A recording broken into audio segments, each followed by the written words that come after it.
Good morning, you formidable force for the faith, you defenders of the... All right, I had a really good thing I was going to say. The dedicated defenders of the family and the formidable force for the fellowship. This is Shields and Arrows. I hope that you had a good weekend. Welcome to another episode in our Monday edition. We have all sorts of things to get to. We're going to talk a little bit about a presidential debate coming up and the rules surrounding it. I'm not crazy about it, but it is what it is. We're going to have to take the ball and run with it. We are also going to be talking about a water dispute going on between the United States and Mexico and how it ties into the narrative that the new strategy of the Democrats is going to be. They've lost on racism, they've lost on gun control, they've lost on Trump being a felon. Now they're going to try climate change. We're going to see if that gets them anywhere. And then we're also going to look at the ideology, the movement that's occurring, and it's been going on for some time. And it started, I don't know, maybe with David Platt. But the big push to get young people to go into foreign missions, that is kind of considered the major leagues, the upper echelon of all believers, is if you are dedicated and willing to go to foreign missions, then you are truly being obedient to God and you are just on another level. And what it has done to destroy Christian families, because you're told go to missions, and yet what ends up happening is the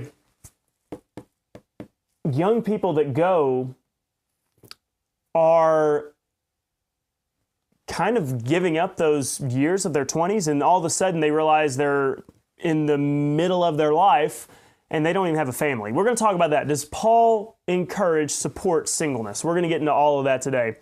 I just realized that the camera has a little bit of a funny tint to it because I don't have it on the normal setting. Oh man, silly me. It's good. Good morning. It's great to have every single one of you on with us today. Scott's on this morning. Good morning. Great to have you. Alan wished me a happy Father's Day. Thank you, Alan. I sure do appreciate it. Carol, great to have you on. Ken is in Dallas this weekend. He said apparently the smoker's working, so he had a good meal. Toby, Myra, Nancy, great to have all of you on today. Now, we're going to go ahead and look at this article first and foremost. We're going to switch things up. We're going to talk about our theology first. So here is our article that we're going to look at. This is on the Radical website. David Platt. If you will give me just a moment, I'm going to get this camera fixed because you know me, I am such a OCD type person. I don't want it to be looking all silly. I don't want the silly looking shade of color that it had. And it was great for my Sunday school room whenever we were doing the lesson, but the issue is the studio is not my Sunday school room. It's completely different entirely. So how about that? Is that a little bit more normalish? I think that looks a little bit more normal. I kind of had a bright rosy color going on, I felt like. By the way, I do want to make note before we get into this article here. If you go over to our YouTube channel, Worshipify, it's struggling. I got to talk to Nathan. I can't upload to Worshipify right now. But if you go to YouTube and you can find going to our channel, we have Jonah session number 5 up. So verses 6 through 10. Looked at some interesting things there. I think that you'll like it. So Jonah session 5, right there available for you to take a look at. And also Philippians session 3, which most of you have probably already seen that. Now, I am going to apologize. We had some slight technical difficulties, and I did not get the Sunday sermon recorded for you. I tried to go live, and it was a disaster. The connection was just not good enough, so it was truly, truly disappointing. It was a real shame. I apologize. I'll preach it for you, though, and you can watch it later, okay? But it was over Jephthah, and I think it was probably the first ever Father's Day sermon over Jephthah in all of history. So it was the best Father's Day sermon over Jephthah in all of history. Okay, let's go ahead and jump into our theology. Then we can get into some other things concerning the world and all that stuff that's going on. So this article on David Platt's website, let's just take a look at this and consider it for a moment. What if I never get married because I go overseas? So once again, David Platt's big push, and he was the president of the IMB a while back, kind of how he got his name on the radar in some ways. the big push, especially when I was in school, was the ultimate goal. They didn't come out and say it because they would always say everybody has a role to play. There's the goers, there's the senders, there's the prayers. And so they tried to make it like everybody's goal was of equal importance, but it was always kind of the thing like, if you don't go on a mission trip, then you are not really as dedicated as what you should be. I think probably once upon a time, if Dr. White's on today, I would love to get his commentary on this. I think once upon a time, kind of even for a pastor, the standard was that you went on a mission trip at least once. If you were invested in foreign missions was the metric of your dedication. I have really come to take a different approach. I applied for a passport. I did everything except for submit the final paycheck, I think. I was trying to remember how I did it. When I was in college, I almost went on a mission trip. Parts of me still wish I would have went because it would have been a good experience, I think, just getting to go and travel and do those things. As far as theology goes, I didn't have any good theology, any good understanding of the Bible. So what good I would have done there, I don't know about all that. But with all that in mind, I haven't gone on an actual mission trip. I'm not saying that getting out and seeing another country somewhere wouldn't be of benefit to me. But what I'm also going to say is I don't think that I am somehow lacking in my biblical knowledge because I haven't been on a foreign mission trip. I would say that we have a mystical view of mission trips, that you are going to grow spiritually by going on a mission trip, and that really is the big benefit. One of the big reasons why they value so much a pastor going on a mission trip is because the idea is you go to a foreign land, you are like the apostles, the Apostle Paul, even though they don't understand Paul's ministry. But you go, and that's whenever you truly mature. You come into your own. You grow in your spiritual knowledge and understanding of God. The Lord speaks to you. He reveals His divine will to you. And you are going to have these amazing stories of how the Holy Spirit worked in amazing ways. Now, in no way am I downplaying the value of missionaries. There are places that have not heard the gospel, and they need them, absolutely. But what I am telling you is the principle of a person going on a mission trip as a big moment in their life of spiritual growth and development is it's the result of evangelical mysticism. And there are going to be people sitting in the audience, maybe not today, but those that stumble across this later. And they are going to say, how can you say that if you've never been on one? You don't know how God is going to work. This is where I'm going to say, I haven't been on one, but what I am going to tell you is, I know what the Bible says. And I know that we live in an age in which we have faith, hope, love, these three. The greatest of these is love. We have the Word of God. The idea of a mission trip being a time of growth and maturing as a believer, once again, it comes down to that. I think it comes down to lordship, salvation, sanctification type theology, which I do not find is supported in the Bible. And I'm circling all this back around to get to our article here. The principle is you need to go on mission trips. And that is the highest form of serving the Lord. And once again, they may not come out right out and say it, but it's hinted at in every way possible. The result of that is you have a lot of young people who love the Lord. They have a desire to be a part of sharing the gospel, serving the Lord. They want to be closer to the Lord, and they are being told that mission trips are the answer. That is how you truly grow and mature. So they feel the need to do this. And this article here is going to be addressing that matter.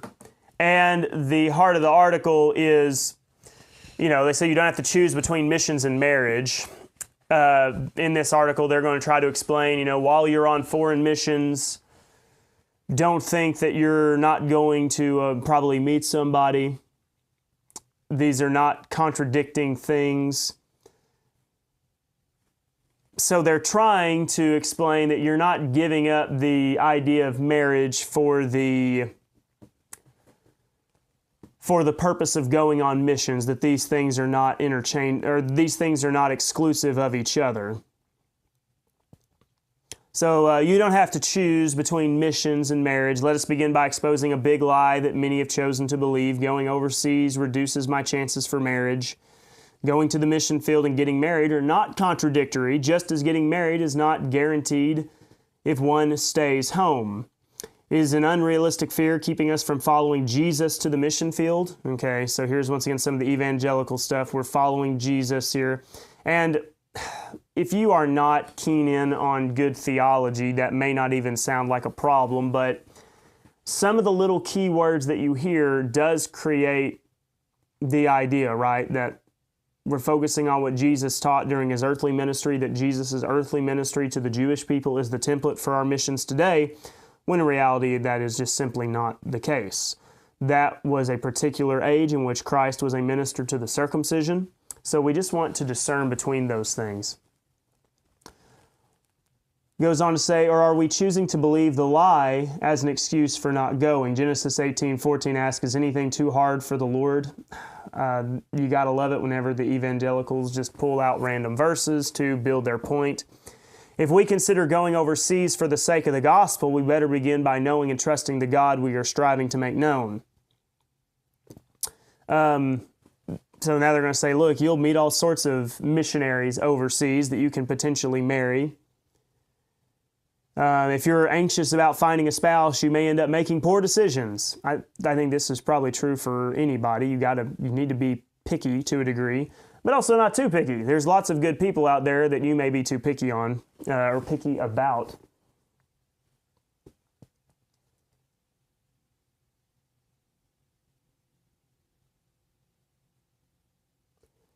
So this is their first answer, okay, in addressing this issue concerning going overseas for the sake of foreign missions, that you may meet somebody.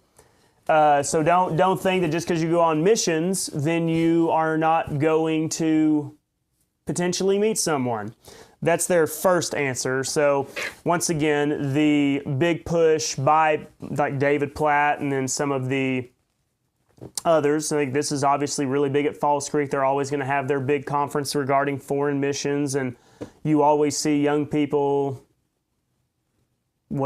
surrendering to the call. They believe that they've been called. I think that many of them have been manipulated, and they are seeing missions, especially foreign missions, as framed as being the highest level of Christian service. That is the ultimate level. That shows that you are truly committed to the purpose, truly committed to the cause. So, therefore, they have this idea that they do need to go to missions, but also at the same time they may want to get married, because after all, the Bible says it's not good for man to be alone. There is that desire for companionship, and I think that's perfectly a good thing. It is a honorable thing for you to want to get married, to have a good relationship with your husband, your wife, and raising children, and doing all those things that God instituted on the sixth day of creation. Now, this is where the article shifts, okay? They are going to now make the argument that you shouldn't be worried, okay? You shouldn't be worried about getting married, and they're going to introduce once again the idea of singleness and everything from here. So let's go ahead and see how the article progresses. So don't worry, you can maybe find somebody now. What if? What if you never get married? Let's face the real elephant in the room. What if I never get married? Answers in the vein of it's no big deal to be single or you are free to serve the Lord may leave believers feeling as if they should treat marriage as something minor or trivial. After all, there will be no marriage in heaven, right? That's an interesting one. There will be no marriage in heaven. I think that we have a lot of misunderstood assumptions and notions about that whenever we see the new heavens and the new earth, there's mention of priests performing the duties of marriage during the days of the new earth. I think even in the millennium. So I think there's a lot that we don't actually get right about that. Some things that we don't fully understand. So they do note marriage is God's beautiful and purposeful design. It is a mysterious illustration of the way Christ and the church are one. Kind of, yeah. They're not coming out and saying what, most of the time evangelicals do and say we are the bride of Christ. They're saying it's an illustration. I guess I could get behind that for right now. It is also a gift for this side of eternity, resonating with many questions. So they're saying marriage is a good thing. Now, look right here. Marriage is a means of sanctification, an opportunity to show the world unconditional love and commitment. It is, like everything else, about God, not about us. I have come to question some of those teachings. Everything we do, we want to do it for the glory of the Lord. So absolutely our marriage, we should strive for it to glorify God. There is an aspect, though, of marriage, and I think that, there is a sense that it's for your benefit. That you have a companion, you have a partner to go through life with. They are going to be by you, thick or thin, no matter what, according to your vows. And so it is it's a very great blessing for us.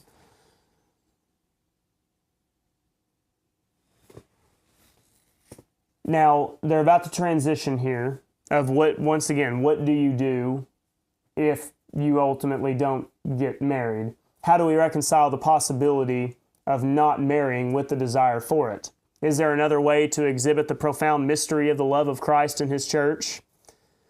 I certainly believe there is something better than marriage, God Himself. So this is where the idea of, let's go with Jesus is my boyfriend, like you may hear some very popular among college girls, especially those that are really bought into the evangelical missions type movement. And they are told kind of the idea that you don't need marriage. Marriage is a nice thing, it's a good thing, but it's not essential. I've really come to look at the design of creation and the order of creation, and I have not seen it be the case, even in the Scriptures itself, that marriage is okay, but there's a more excellent way. And that kind of was what it's saying. There's something better than marriage, God Himself. And what they're saying is, yeah, marriage is great, but ultimately you're going to miss out on the greatest blessings of life if you don't have a relationship with God. That's probably the heart of what they're getting at here. But I am going to argue and say that marriage, the union of a man and a woman, is a part of God's design.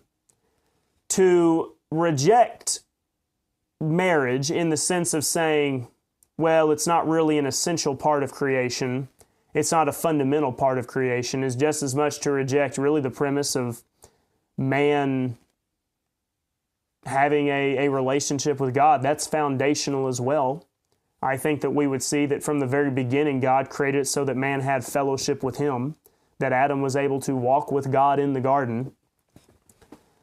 So marriage is just as foundational to all of that.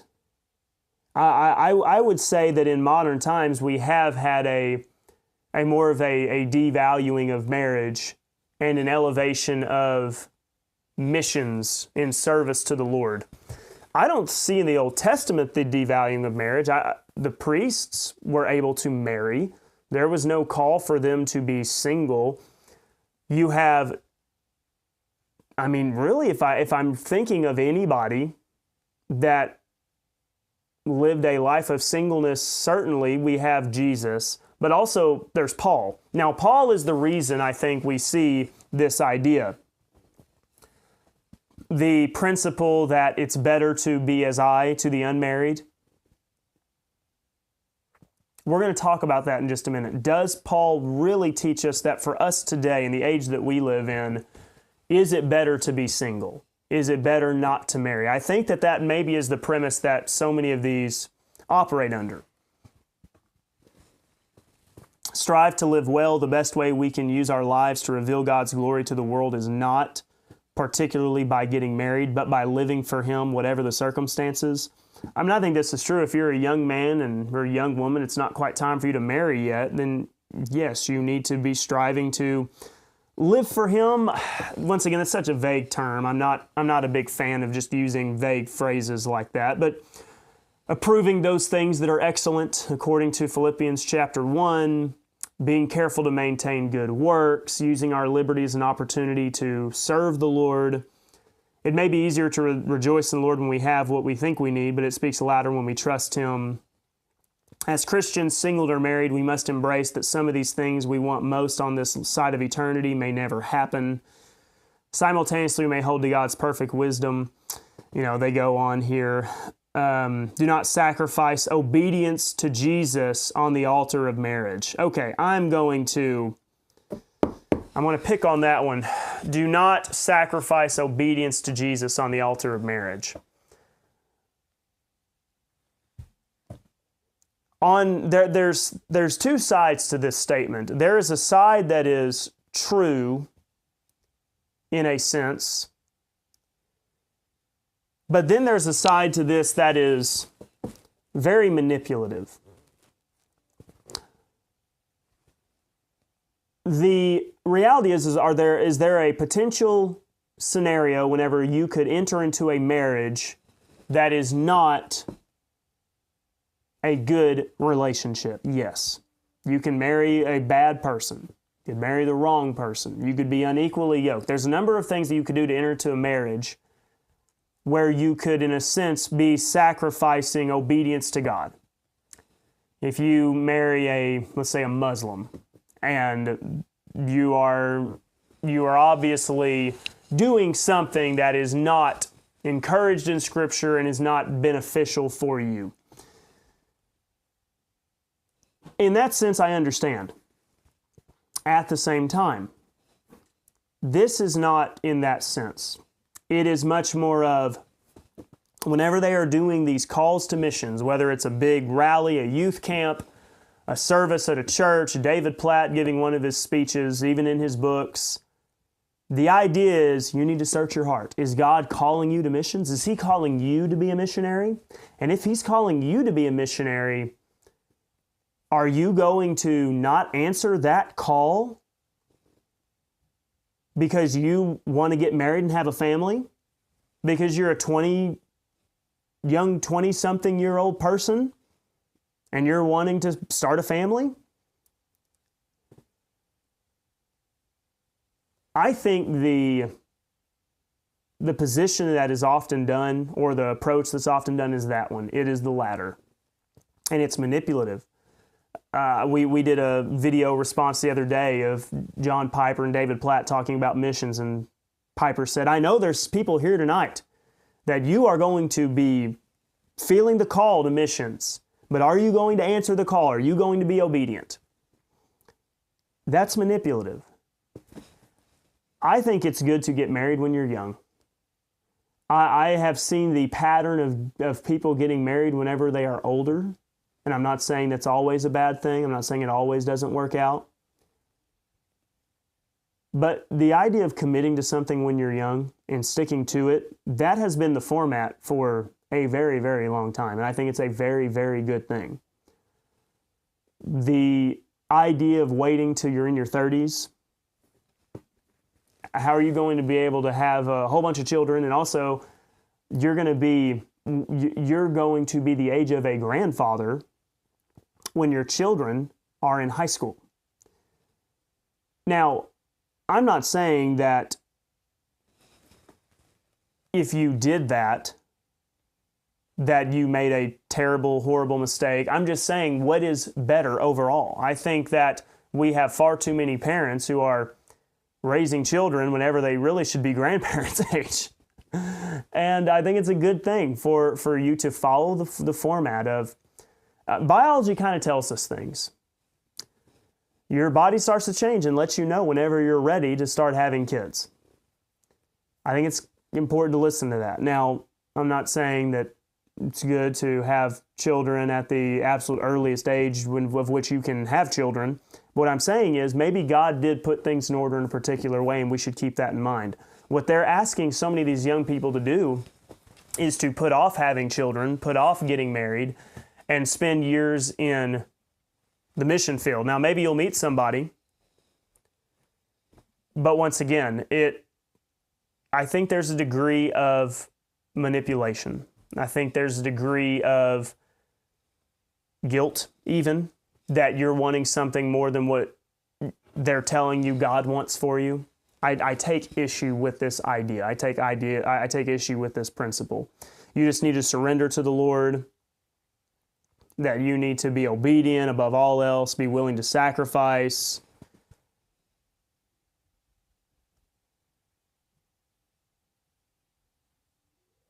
Your desire for marriage is not something to deny, it is something to surrender, right? Surrender your desire for marriage, and they will say, this is kind of the idea of the Lord is going to help you. He's going to give you what you need, whether He's going to take away your desire for marriage. Maybe you have the gift of singleness. They've created that phrase, the gift of singleness, that they use. I don't know of the phrase gift of singleness even appearing in the Bible. I don't even see it. Singleness regarding to that. And it's really just the one chapter.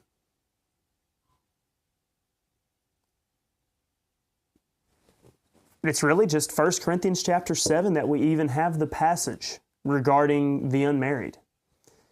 So this young lady that writes this, she looks young. I'm not picking on her. This is what she's been told. She has been brought up in this culture. Many young people have been brought up in this culture. And so I think that's created a lot of issues for people. We have young women, conservative women, who are in their late 20s. I can think of girls that I went to college with, and they're not married. They're not having children. They're not starting families. And if they're the same age as me, they're going to be 30 next year. They've been told that they just need to commit to missions and God's going to work everything out. I think that is a misunderstanding of the Bible. I think it's a manipulation of them. Now, I'm not accusing the pastors of intentionally being manipulative, but the system itself it's baked into the cake. You may not realize that it's being manipulative in that sense.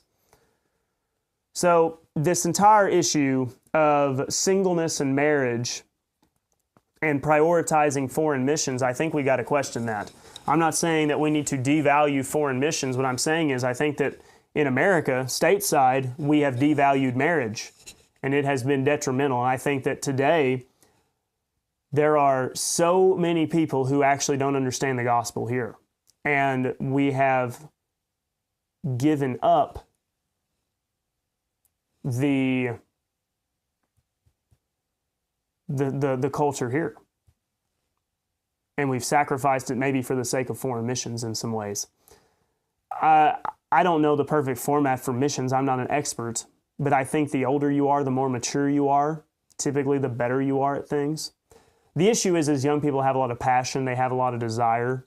So these colleges and seminaries and churches, they make hay on the young people because they do have that high motivation, go get 'em tiger type mentality. But maybe our missions would be better set for more mature people, maybe already married couples, especially if we're going to be talking about dedicated to missions Do we want a young person, especially a young man? I don't care how good he is. A young man is going to always struggle with that, looking for a potential wife. Do we want him to be distracted? Or would we rather to have a mature man, a man who's married, a man who's established, and one who can maybe handle his emotions and urges a little bit better? All things to be considered. So I would really question this idea of young people going off, forsaking marriage, surrendering marriage. I think it's good for us to get married and have kids, have families. I think churches would benefit from that. Okay, now let's look at the passage of Scripture here. If we go to 1 Corinthians, and this is really the only one that we find. This is like the one passage that we see that is used by preachers to teach this principle of the gift of singleness. Now, concerning the things whereof ye wrote unto me, it is good for a man not to touch a woman. Now, you could take that all the way out to saying it's good to not have marriage at all. I think that's to deny what God created. I do not think that Paul denies or rejects marriage. Marriage was created by God. It was instituted by God. I don't think Paul rejects it in the least. I think he's saying it's good to be pure. Nevertheless, to avoid fornication, let every man have his own wife. Let every woman have her own husband. I'm not about to get on board with saying this right here applies to all types of contact, intimacy between a man and a woman, including marriage, because God created Adam and Eve on day 6. If you read the account of Genesis, God created Adam and Eve on day 6. And creating them on day 6, He said, this is very good. That would include the intimacy between man and woman. How can God say, this is very good, and then Paul say, it is good for a man not to touch a woman? Paul would be, I think, arguing with God. Now, there are some who would argue, well, now we have the issue of total depravity. Adam and Eve could be joined together in a way that wasn't perverted, in a way that wasn't immoral. But now, you totally depraved, wicked scum of the earth, everything you do is perverted. Everything you do is depraved. Everything you do is sinful. So even the union of a man and a woman in marriage, that intimacy, a man knowing his wife within the vows of marriage, that is bad. I'm not about to go there. I don't think this is what Paul is getting at. I don't think Paul is rejecting the entire principle of marriage in and of itself. If we look and see what more he has to say, it says, nevertheless, to avoid fornication, let every man have his own wife, and let every woman have her own husband. So to avoid fornication, every man have his own wife. Let the husband render unto the wife due benevolence, and likewise also the wife unto the husband. So it's interesting here, to avoid fornication, let every man have his own wife. Think about this. Consider that matter. Let every man have his own wife. He's about to get down here in just a little bit that he's going to address the matter of singleness. Because he's going to get down and say, I say therefore to the unmarried and widows, it is good for them if they abide even as I. Okay? It is good for them to abide in a state of unmarried or a state of being a widow. As we go up here, then that would contradict if Paul is saying that marriage, if he was saying to these people, you need to get married, so each man needs to have his own wife, that would kind of go against his advice to them in verse 8. What I interpret this as, when it says it is good for a man not to touch a woman, nevertheless to avoid fornication, let every man have his own wife. I think have his own wife right here is kind of in a straightforward sense, having his wife. Don't touch another woman. Your wife is the one that you are to have that intimacy. Avoid fornication. Have your own wife. Let every woman have her own husband. Have the intimacy, have the union between a marriage. Now, you could argue there, why does it not say to avoid adultery, let every man have his own wife? Fornication, I think, does carry a broader sense, just immorality, impurity in that sense. We can investigate that a little bit further. But regardless, marriage, I don't think he is saying is a bad thing, or the union of a man and a woman, but it needs to be a man with his own wife, a woman with her own husband. The wife hath not power of her own body, but the husband. Likewise also the husband hath not power of his own body, but the wife. This is very much a pro-intimacy and marriage statement. I think, not to get too much into detail here, but I think that God desires for a marriage to have intimacy. I think that a marriage that lacks intimacy, there's a problem. And if you are in a marriage in which you're not getting along well, sometimes it could be as simple as an intimacy problem. It really could be. You have to keep that in mind. Husbands and wives, don't forsake that. Defraud ye not another, except it be for with consent for a time, that ye may give yourselves to fasting and prayer. So, if you're, whatever reason, you feel the need that you need to separate for a time, okay, give yourself to fasting and prayer.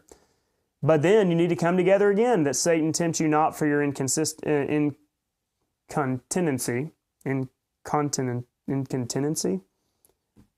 I got to expand my vocabulary.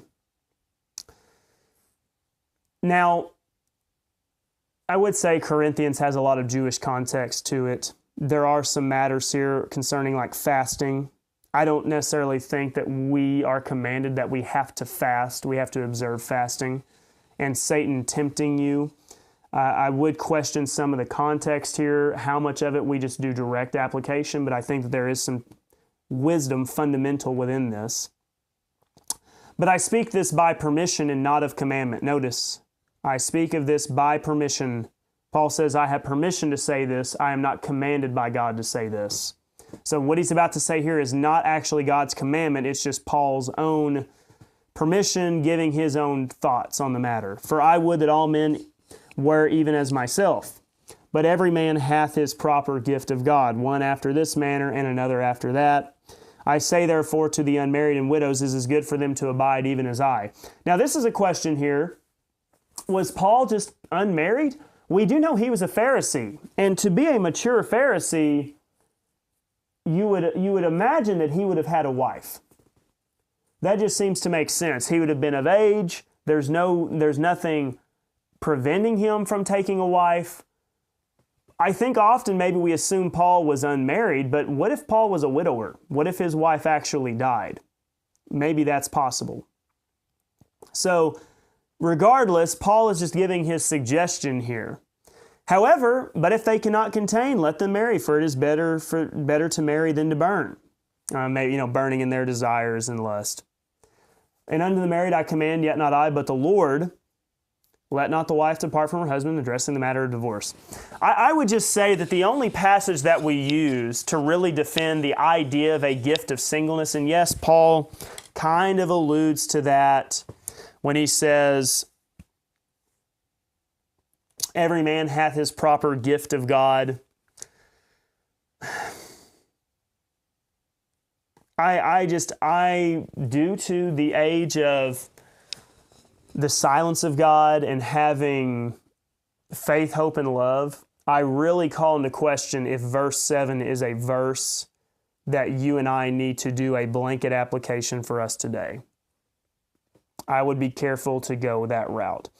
I would say that in the days of Paul, there were a lot of things that he knew was about to happen. He knew that the temple was going to be destroyed. I think he knew that perilous times were about to come upon the Jewish people, upon Christians alike.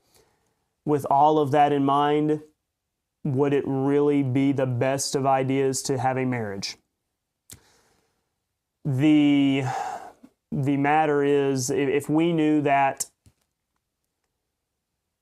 I don't know, let's just say that the economy was about to crash and World War III was about to begin.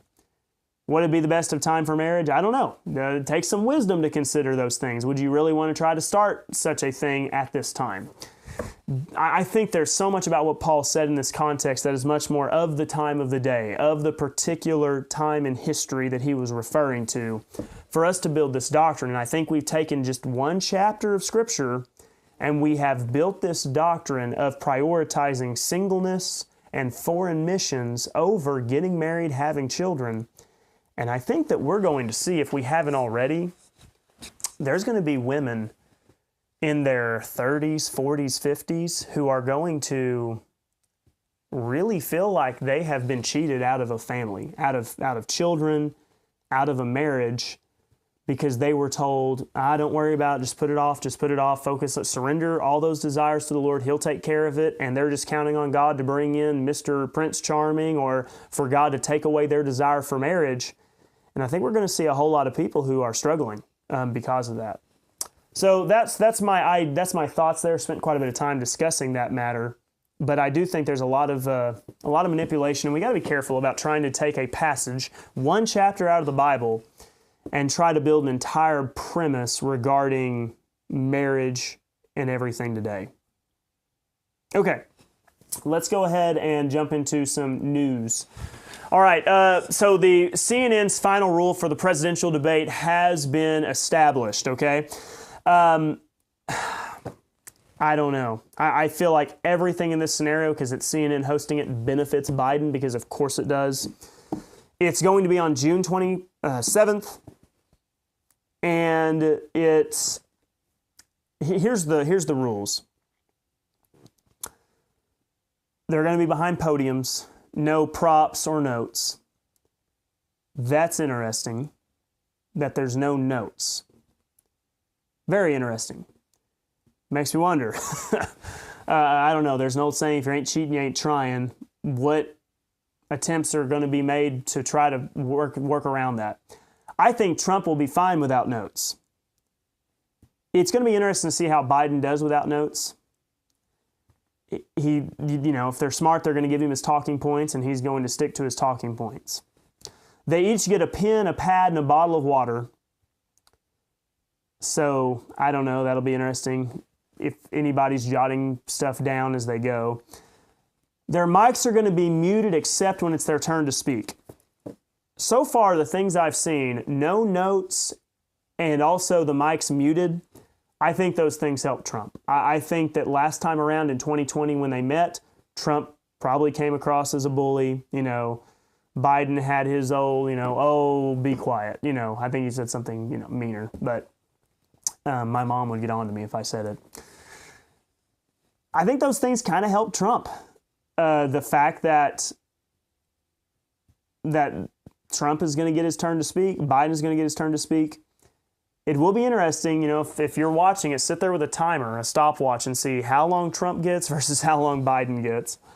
They're saying that RFK is not, this is coming from Daily Wire, by the way, they're saying that RFK is not probably going to qualify. That maybe doesn't make a difference. If anything, it hurts Trump a little bit because RFK can pull from Biden. I do think that RFK Jr. pulls way more from Biden than he does from Trump. That'll be interesting to see. Any other particular matters? Oh, here's another one, and this is a big issue. There is not going to be any audience. I don't know what to think of that. I don't know what to make of it, because if it's a CNN audience, could be packed for Biden. Now, maybe there was a way they could have done it more equally, but a CNN audience, that favors a Biden debate. But a no audience, though, Trump is a performer. He is an entertainer. He is a larger-than-life personality. I kind of feel like not having an audience sort of hurts him. Trump plays really well off the audience. So it's going to be interesting to see. I just don't know if it moves the needle. That's where I'm at. I don't know if anything at all can possibly move the needle. Maybe 2020, there was some leeway there. Maybe if Trump could have... Maybe it was all baked into the cake, and who knows, 2020 election, YouTube probably isn't going to let us to go into all the various details there. There was a lot going on that year that we were all kind of looking at and saying that's strange. But I just don't know how much can move the needle. I don't know how many people are sitting on the fence. Who at this point, we've seen Biden for so long, we've seen Trump for a while now. Who is sitting on the fence still trying to make up their mind how they feel about these two men? I don't know that a debate does much of a difference at all. I wish they would go back and just have the regular debate format. Personally, I'm glad they're debating. I think it's a good thing overall, just to get to see the two up on a stage together. But with that, there we go. We're going to see how this whole thing shakes out between Trump and Biden. What are your thoughts? Do you think Biden is going to over-deliver? Do you think they're going to have him, hyped up, a little bit peppy, if you know what I mean? Trump did have his thing. He wanted there to be a drug test for the candidates before they went on stage. Kind of interesting, maybe not a bad idea. So let's see how things go. I'd love to get your thoughts on the matter, and who knows what's going to happen come the 27th with that CNN debate. All right, here's one more matter concerning news and events that I want to talk about with you. There is a dispute on the border between United States and Mexico, but it's not about immigration. Well, that one's ongoing, but right now, though, it is it's a matter of water. So we got to think about the big picture here. This is a dispute. I've been reading about it. It's been going on for some time. Back in the 1940s, there was a treaty agreed that there was going to be a certain amount of feet acre of water allotted from each from each country to the other regarding the Rio Grande and the Colorado River. The idea of a feet acre is how much water that it would take to cover an acre of water 1 foot deep. Now, here's what's going on. Let me give you what is happening here. You're going to start seeing in the coming weeks more climate change stuff. Now, they always do this because it's summertime. And in the summertime, things get hot. And the Democrats don't know that the summer is hot. And when the summer gets hot, they panic and they think that the giant sun monster is going to kill us all. And they start having a bunch of articles about why you need to stop running your AC because the sun monster is going to get us. And it's getting hot outside. And whenever it's hot, sometimes it's not raining near as often. And when it doesn't rain near as often, the rivers don't have as much water in them. And whenever there's not as much water in them, that means there's not as much water to go around. So that means that the sun monster is going to kill us all. They are going to start pushing more climate change stuff. I don't think it's going to do them anything. I think that, how long ago was it? Was it like 3 or 4 years ago that AOC told us that we were all going to die in like 10 years? So we've got at best 7 years left before the whole world's destroyed. Can you not tell how bad things are, that we're all about to get just annihilated by the scary sun monster here? But you're going to see more of these articles about climate change. There's several factors going into this. This water war going on between Mexico and the United States to a degree. Number one, it's been a drought year. There's been a couple drought years. So yes, water's lower. Also, there's been more industrial action taking place both in Mexico and the United States. More farming, industries, you name it, all that requires water. When your demand goes up, the amount available is not near as high. If there's a drought, that lowers how much you have available. The demand stays the same. Therefore, the available water is just that much lower. In this article on CNN, they talk about the river. It's in decline. It's getting lower and lower every year. They don't state a whole bunch of statistics on it. They just say there's been a couple major droughts in some recent years. What's interesting, though, is Mexico, surprise, surprise, has not been giving their allotment. The United States is running short down there around the farms because They've been giving what they owe to Mexico. Mexico has not been giving what they owe to the United States. The United States is shortchanged by every country, whether it's the Paris Climate Accords, which is a joke, or NATO, which is also a joke, or this water agreement, this water treaty, which also looks to be a joke. All the other nations do not hold up their end of the bargain, and the United States has to pay the bill. And they got to cut that out. Mexico has to pay their fair share. Mexico is... They do not run like a proper country. Everything, all the more I learn about the Mexican form of government, the more I realize that they are really not even a legitimate country. It's almost like they're a country in name only and we just pretend. But if it wasn't for the United States keeping them afloat, then they're going to truly just completely fall apart as a nation. The fact is, this is what's going on. There's a higher demand. There has been a drought, so supply is lower. But they automatically equate this to climate change. This is clearly the evidence. Mexico is enduring the most expansive and severe drought since 2011, affecting nearly 90% of the country. Water is becoming an increasingly fraught topic, with fears cities, including Mexico City, could be barreling toward a day zero on which water runs dry. The situation is particularly dire in northern Mexico. There is nothing new under the sun. The Bible talked about famines for going back all the way back into history. Think about the famines that hit Egypt, and Joseph was in charge of managing the grain. Famines have been a thing. The left is going to use these events to try to stir up the idea that we are headed towards a global catastrophe because you drive a gasoline engine, or that you like to keep your house AC on 72 instead of keeping it at 78 or 80 degrees like they want you to. Now, for whatever reason, you can charge and drive your electric cars all you want. That's fine.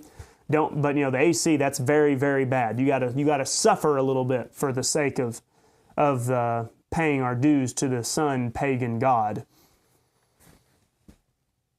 So you're going to hear more about this. I don't know if you're going to hear about the water dispute between U.S. and Mexico, but the next big thing that they're going to be pushing in the cycle is climate change, because they do it every year. It's just another attempt. They couldn't play the cards that they wanted to play. They tried Trump as a felon. They tried racism. They tried gun violence. They'll try all of that stuff, and it's just a cycle. They're going to try climate change for a while, and it's going to fall apart. They're going to have some narrative that they're going to latch onto coming into November. They'll probably figure out what narrative it is that they want around July. So give it another month, maybe in August, and they'll latch onto it. Right now, they're just fishing. They're just fishing all the different holes, seeing what's going to bite. Nothing's been biting. The Trump felon thing didn't work. So now they're desperate, and they're reaching for climate change. We're going to see what happens next. But they don't actually believe this stuff. They don't, because John Kerry's still going to get on his jet and he's still going to fly around telling everybody about how bad climate change is and that you all need to eat the bugs and you need to drive the Flintstone car. And they're not actually going to mean a thing of it. They're not ever going to tell China to cut back on their carbon. They're not going to tell India to cut back on their carbon. It does not mean anything. Do not buy it. It is, once again, all a part of the narrative, and they are just trying to promote their own agendas and doing everything they can to find a way to get Biden back in the White House for another 4 years. Looking at some comments here, we have Scott says, we've been mostly drought here in Southwest Texas for 14 years. Yeah. And that's the thing. Famines can last a long time. We've got to realize the scope of how long the Earth's been around. It's not been around as long as what, scientists claim. But it's been around a long time. 14 years, even if it goes for another 10 years, 24 years, that's a drop in the bucket considering the scope of history. The fact is there's places that will get a lot of rain for a time, and then they won't get a lot of rain for a time. There's times whenever places will go into a drought, and then they'll come out of a drought. You name it, these things cycle. There for a few years, it wasn't Oklahoma getting hit by tornadoes. It was more like Kentucky and Tennessee and places like that, Indiana. Now we're starting to see more tornadoes this year in Oklahoma. These things run in those cycles. That's the fact of the matter. They will try to do the best they can, though, to spin up their stories, to spin up their narratives. Chuck says, amazing how they bred the wheat to produce with nearly no rain. Your brother had a bumper crop of 4.5 feet since last fall. It's pretty amazing what they can do. Corn and grain, which corn is a grain, I guess. But it is amazing. We're pretty good at finding ways to survive. What's amazing is, and I've heard people mention this before, you need to be a whole lot more worried about things getting too cold than things getting too hot. Whenever it's hot, things can still grow. When it gets cold, things don't grow near as well. I mean, a lot of people have crops destroyed every year because there's a late freeze in March. Sometimes maybe even April if it's particularly crazy. Normally droughts we find a way to get through. We normally find a way to get through. All right. I'll give you a few more moments. If you have any questions or comments, I can sit around here. We got about 4 more minutes left of our show before I have to check out. But interesting thoughts. The idea of foreign missions has been it's been a big moneymaker in a lot of ways. I think for the IMB, the North American Mission Board, 4.5 inches. Okay, 4.5 inches. That makes more sense. But I don't know. There's a lot of money involved in it. That's all I'm saying. And I don't know. It makes me wonder. Makes you wonder just how. I mean, it's a business. It really is in a lot of ways. So I always have questions and would like to get a little bit more insight into what all is being done. How are all the resources being used? I'm not saying that everything they do is nefarious, but I don't know. David Platt, he's been known to kind of hide the books around his place a little bit, at least where some of the money's going. And if you are using money for what you think are righteous ends, but you're using less than righteous means, even that's not good either.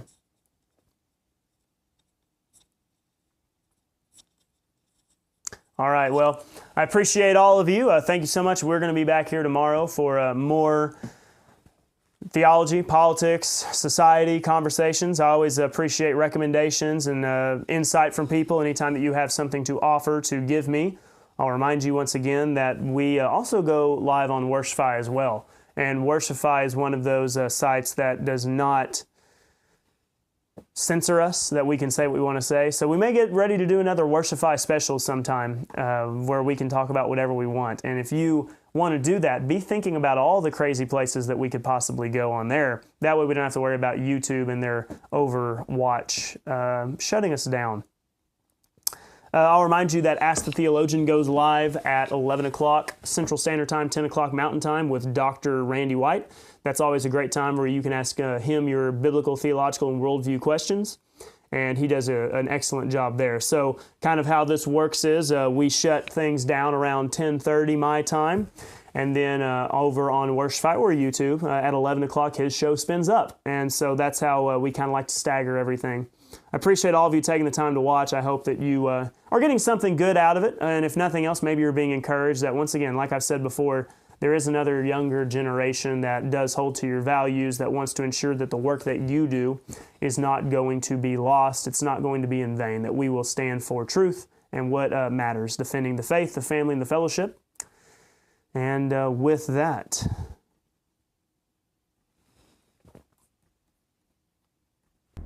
thank you all for joining us for Shields and Arrows, where we defend the faith, the family, and the fellowship. I'm Pastor Mark Baze. You can find my material on YouTube, Worshify, and markbazeministries.org. We'll see you tomorrow. Thank you all so very much.